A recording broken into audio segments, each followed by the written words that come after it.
Hello, I'm Taylor and I'm in beautiful sunny Ventura, California, and I'm here to show you my new Viking bags. Let's go look. So this is my 2024 Street Bob in Billiard Gray. She's beautiful, she's fast, she's furious. And these are my new Viking bags. I got them in the gloss painted and they have a quick release so you're able to take them all off and put them somewhere safe if you're trying to enjoy the look of your bike without them that day. But I think they look gorgeous on. You're also able to lock the top.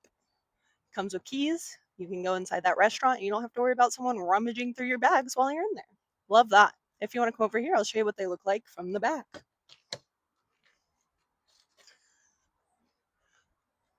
So you don't have to worry about your size lane splitting because these bags stay sleek. They're a smaller model and you don't got to worry about any of that. They fit perfect. I'll show you how deep they are if you want to come closer.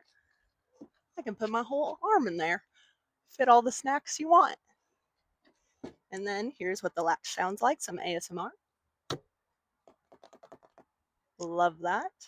A nice painted bag to add to the look of your bike and make sure you can carry things as long as you need to go.